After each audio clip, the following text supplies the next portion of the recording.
right, Emilio Mendoza, good to see you again. Congratulations on a wonderful and hard-fought victory against Cleveland last night. Obviously, rivalry night. Obviously, semifinal for Metro. Obviously, a really big game. We saw a really competitive match last night. It was exciting being a spectator there. It was exciting to see both teams really perform well.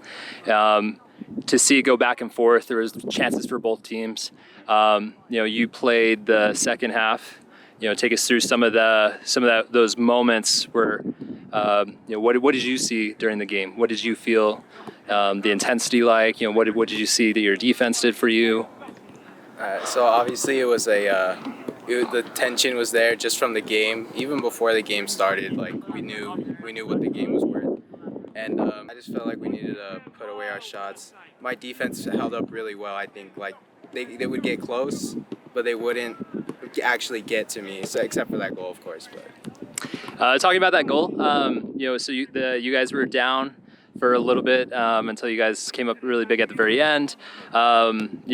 What do you look to do as a leader on the field to kind of shift that momentum, to kind of vamp your boys up again to try to get that back? What's going through your head? What do you need to do as a leader to try to turn their mentality around?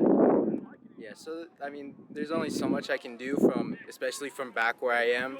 So it's kind of talking to my defense, making sure they're right, and there's a couple captains in there making sure they get the team right. I definitely saw a shift. The very first half, I definitely saw there was a lot more pressure on you guys from Cleveland. You guys were trying to give it back at times, but I think a few key changes in your headspace really gave you guys that hunger to go back and try to get it back from them. Obviously, really great to see you guys score in the last minute. From a neutral standpoint, that's a fun game.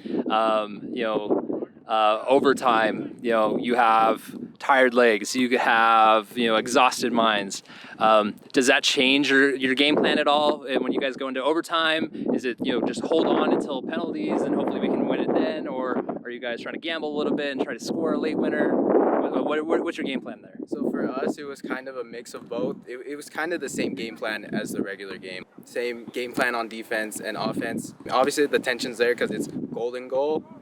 So it was like I feel like we were actually more defensively minded. Nothing happened in overtime. Let's talk about obviously the big moment, the penalty shootout.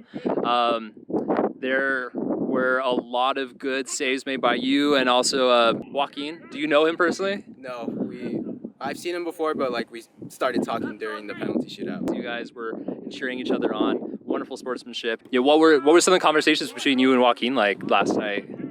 We just started off saying good luck, and then we each had a save back to back. We said good save to each other, and then throughout the shootout, it went on for a while. Do you think you can see the respect between, obviously you guys are even rivals, and to see that come through is a really, it's a good mark of character between you guys, and I commend you guys both for that. You had a couple great saves, one went off the post. Kind of take us through your preparation for penalties. Is a penalty shootout something that you typically prepare for? Penalties, it's kind of just something you go off intuition. You can't really practice them. Off body movement, eye placement. First shot, they'll usually want to play it safe, and I have my own strategies for that. I was like going through the motions, like I was going through changing my mind, and I just went with my gut during the actual shot. Take us through everything that kind of happened from that point on. All the pressure's on them. I mean, in penalties in general, all the pressure is on the shooter.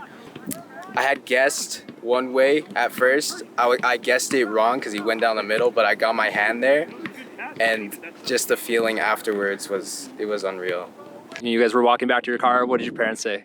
They were just super proud of me. Just a good job. Like, we're so proud of you. And it felt so good. I think it's going to be an amazing game. Let's hope it doesn't go as late as 10 o'clock again. But, if it does, we'll definitely be there to cheer you guys on.